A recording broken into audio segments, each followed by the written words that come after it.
حضور فرماتے ہیں کچھ لوگوں کو اللہ قیامت میں بغیر حساب کتاب جنت میں داخل کرے گا، فرشتے پوچھیں گے پل صراط سے ہوا ہے، اور وہ کہیں گے دیکھی نہیں، میزان عمل تلوائے، وہ کہیں گے دیکھا ہی نہیں، کیسے آ گئے؟ تو کہیں گے خدا کے فضل سے آ گئے۔ فرشتے پوچھیں گے تمہارا عمل کیا تھا؟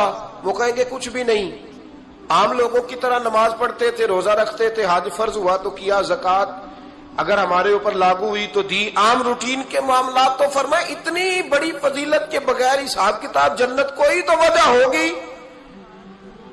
تو بندے عرض کریں گے وجہ ایک ہی تھی کہ رب جو ہمارے حق میں فیصلہ کرتا تھا ہم اس پر راضی ہو جایا کرتے۔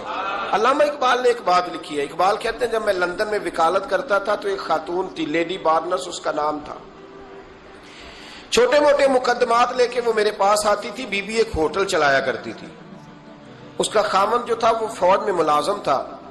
اقبال نے خود لکھا ہے، اقبال فرماتے ہیں کہ ایک دن وہ خاتون پھر کسی کیس کے سلسلے میں میرے پاس آئی، تو جب وہ آئی تو اس نے نقاب اوڑھا ہوا تھا، برقع کیا ہوا تھا، تو چونکہ اس نے نقاب اوڑھا تھا مسلمانوں کی نشانی تھی۔ نقاب اوڑھنا کن کی نشانی ہے؟ اللہ آپ کو خوش رکھے۔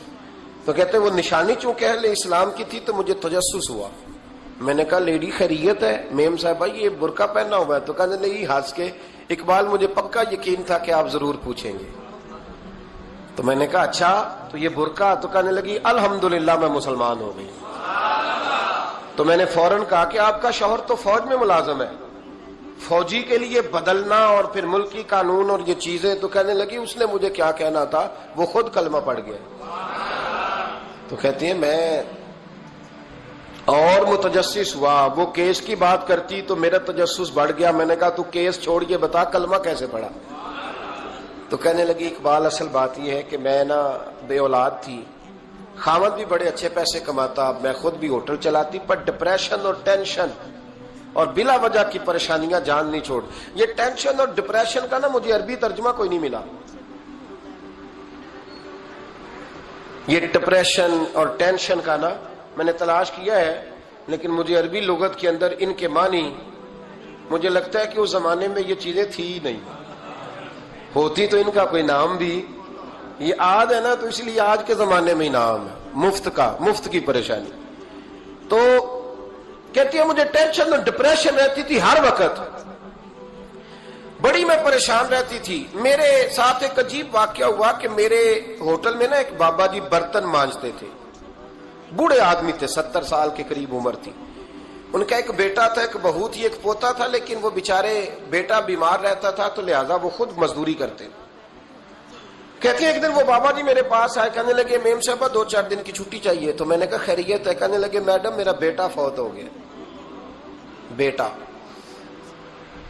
آپ کو پتہ ہے باپ کا جنازہ پڑھنا آسان ہے، بیٹے کا جنازہ اٹھانا بڑا مشکل کام۔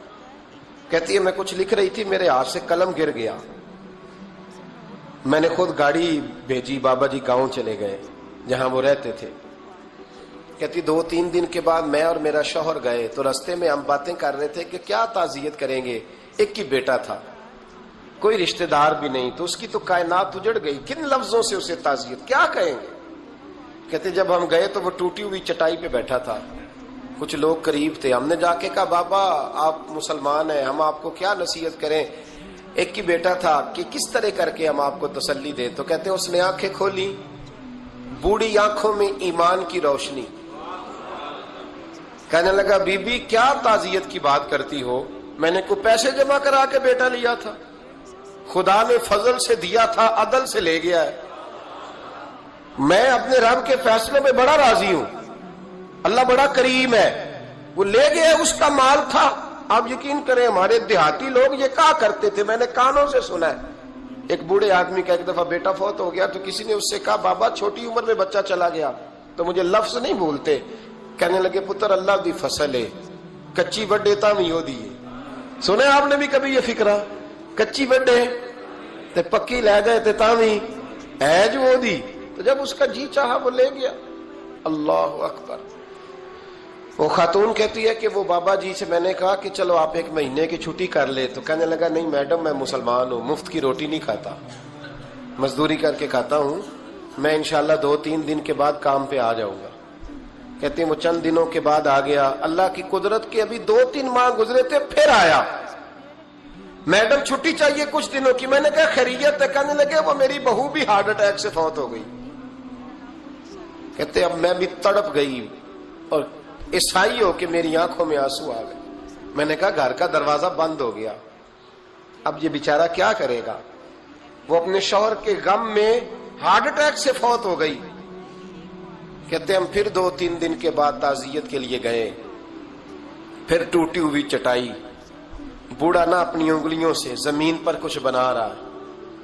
کہتی ہے قریب گئی اور میں نے جا کے کہا بابا اب تو تسلی آپ نے خود ہی کرنی ہے, جو نظام تھا وہ تو ہو گیا. تو کہتے ہیں پھر اس نے آنکھیں کھولی, آسمان کی طرف دیکھا تو کہنے لگا بیٹی کوئی پریشانی نہیں, میرا بیٹا بغیر شادی کے بھی تو فوت ہو ہی سکتا تھا نا, بس میرے مالک نے جب چاہا جیسے چاہ ہوا. میں انشاءاللہ 2-4 دن کے بعد کام پہ آؤں گا. یہ میرا 3-4-5 سال کا پوتا ہے, ابھی اسکول داخل ہوا ہے, میں ساتھ لے آؤں گا, وہاں میرے ساتھ اوپر کوارٹر میں جہاں میں رہتا ہوں یہ بھی رہے گا.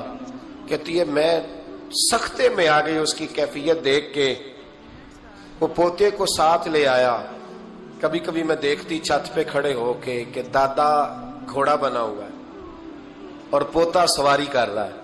وہ سویرے اٹھتا اس کو سکول چھوڑ کے آتا, شام کو لے کے آتا, پیار کرتا, محبت کرتا. تیسری منزل پر ہم نے کوارٹر دیا ہوا تھا, وہاں دادا پوتا رہتے. اللہ تو بڑا بے نیاز ہے. کہتی ہے اقبال ایک دن نا پوتا اوپر والی منزل پہ کھیل رہا تھا, اس کا پیر پھسلا, وہ گردن کے بل زمین پہ گرا. مجھے خبر ہوئی تو میں دوڑی, ایمبولینس منگائی. خون سے لتھڑے ہوئے اس بچے کو دادے نے اپنی گود میں رکھا. اور جب ہم ہسپتال کی طرف گئے تو ہاسپٹل بعد میں آیا, جناب اسرائیل پہلے آ گئے اور کہتے ہیں وہ گود میں دم توڑ گیا. پھر دادے نے اسے اپنے ہاتھوں سے غسل دیا, پھر اس نے اپنے بوڑھے ہاتھوں سے قبر کھودی اور پھر مٹی ڈال کے کہنے لگا انا للہ و انا الیہ راجعون. جے سونا ہی میرے دکھ وچ راضی, جے سونا ہی میرے دکھ وچ راضی. پھر سکھ نو چلے ڈاما. کہتے ہیں وہ مٹی ڈالی اس نے, اور جب وہ واپس پلٹا تو میں بازو سے تھام کے ہوٹل قریب لائی اور میں نے اس کے قریب کہا کہ بابا تو ٹوٹ گیا ہے, تو بکھر گیا ہے. مجھے محسوس ہوتا ہے کہ اب نہ تیری راتیں اور تیری صبحیں اور تیری شامیں غموں میں گزریں گی. تو کہتے ہیں یوں اس نے ہاتھ رکھے اور یوں آنسو چھٹک دیے. کہنے لگا میڈم کیوں میرے اندر کوئی عقیدہ نہیں, میں کوئی لوارث ہوں, میرا کوئی رب نہیں, میں کیوں پریشان رہوں گا؟ میں تو پکا ہوا پھل ہوں. تھوڑے دن گزرے گے قبر میں جاؤں گا, اور جب جنت میں جاؤں گا تو اللہ میری بیٹے سے بھی ملاقات کرائے گا, میرے پوتے سے بھی ملاقات کرائے گا, میرا رب ساری ملاقاتیں کرا دے گا. میں اپنے اللہ کی رضا پہ بڑا راضی ہوں. وہ خاتون کہتی ہے میرا اور میرے شوہر کا کلیجہ پھٹنے لگا. میں نے کہا بابا یہ جذبہ کہاں سے ملتا ہے, یہ سکون کہاں سے آتا ہے, یہ کیفیت کیسے ملتی ہے؟ مجھے کہنے لگا تو نے لینی ہے. میں نے کہا تو کہنے لگا تو بھی گنبد خضرا والے نبی کا کلمہ پڑھ جا, تو بھی رسول اللہ کا کلمہ پڑھ جا.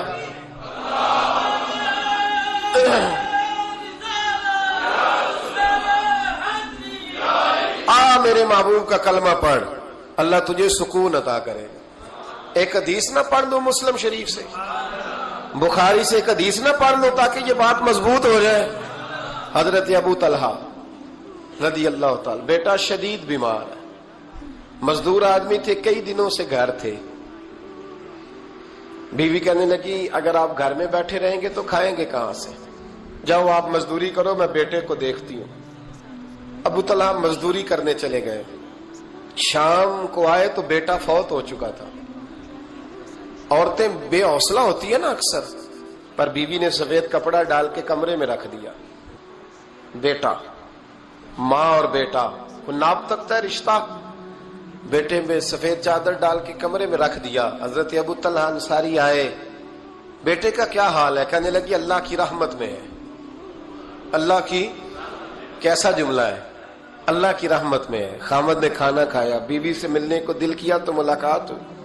فارغ ہو کے بیٹھے, تو خاتون اٹھ کے نا خاوند کے قریب گئی, اس کا ہاتھ تھاما, کہنے لگی نبی کریم علیہ السلام کے صحابی ہو, ایک مسئلہ دریافت کرنا تھا, بتاؤ گے؟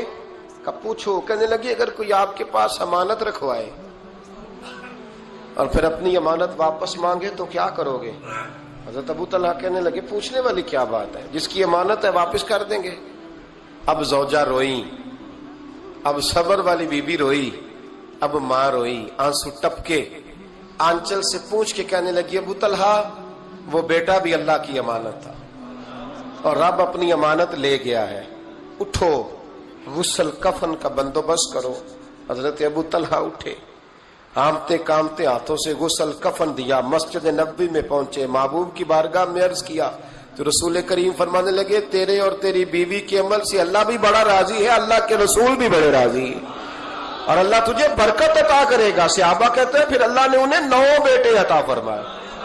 پھر اللہ نے انہیں, اللہ کی رضا پہ راضی رہنا سیکھو, اللہ کے قریب چلے جاؤ گے, اللہ کی رضا پہ. حضرت سفیان ثوری دعا مانگ رہے تھے, یا اللہ راضی ہو جا, یا اللہ راضی ہو جا, یا اللہ راضی ہو جا, دعا مانگ رہے تھے. بی بی رابعہ بصری پردے کے پیچھے بیٹھی تھی, جب دعا لمبی ہو گئی تو کہنے لگی سفیان بس کر, کوئی اگلا لفظ بھی بول, بس کر. آپ فرمانے لگے تجھے کیا ہوا؟ تو کہنے لگی تو کب سے کہہ رہا یا اللہ راضی ہو جا, یا اللہ راضی ہو جا, پہلے اپنے دل پہ ہاتھ رکھ کے بتا تو اللہ سے راضی ہے؟ تو راضی ہے اللہ سے؟ تو روز نہیں کہتا پیسے نہیں ہے میرے پاس مجھے دے, تو روز نہیں کہتا یا اللہ فلانی چیز کوئی نہیں دے, اے اللہ فلاں کو دے دیا مجھے کیوں نہیں دیتا معاذ اللہ, تو روز شکوے نہیں کرتا؟ فرمایا پہلے تو راضی ہو جا. ترمذی شریف کی حدیث ہے, میرے نبی کریم علیہ السلام نے فرمایا تم اللہ کے دیے ہوئے تھوڑے رزق پہ راضی ہو جاؤ, اللہ تمہاری تھوڑی عبادت سے راضی ہو جائے. آپ سے گزارش ہے کہ چینل کو سبسکرائب کر لیجئے, ویڈیو کو لائک اور شیئر کرنا مت بھولیے گا